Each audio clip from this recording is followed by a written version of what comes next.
2015 সালে ইউটিউব যেমন ছিল, আব্বু তো জোর করে পড়তে বসালো, কিন্তু আমি তো কিছু পারি না। ইউটিউবের কাছে জিজ্ঞেস করি, হ্যালো ইউটিউব, বিনা পড়াশোনা করে কিভাবে পাশ করা যায় পরীক্ষা? কিরে বল্টু, এগুলো তুই কি বলিস? কিছু না বাবা, আমি এখনই ফোন রেখে পড়তে বসছি। আব্বু তো এখন দেখছে না। আমি ইউটিউবের কাছে আবার জিজ্ঞেস করি, হ্যালো ইউটিউব, কিভাবে পড়ালেখা না করে, পড়তে না বসে এমনি এমনি পাশ করা যায়, এবং পড়ালেখা না করে কিভাবে অনেক ভালো রেজাল্ট করা যায়? কিরে বল্টু, অনেক হয়েছে, আমি সব শুনতে পাচ্ছি। তুই এগুলো কি বলছিস? পড়ালেখা না করে কিভাবে আবার পাশ করা যাবে? আর কতদিন চলবে তোর এই নাটক? আমি আর সহ্য করতে পারছি না। তুই সব সময় পড়ালেখা না করে শুধু ইউটিউবের কাছে জানতে চাস। কি হচ্ছে এইসব? বাবা, তুই এখন আমার কাছে একটা কথা বলবি, তুই ইউটিউব ছাড়বি না পড়াশোনা করবি?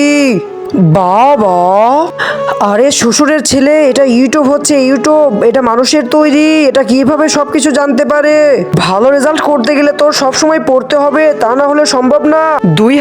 আপনি দুধ খেতে ভালোবাসেন নাকি মদ খেতে ভালোবাসেন? যদি দুধ খেতে ভালোবাসেন তাহলে ভিডিওটিতে লাইক করে চ্যানেলটি সাবস্ক্রাইব করে দিবেন। 2025 সালের ইউটিউব। বাবা, হ্যাঁ কি?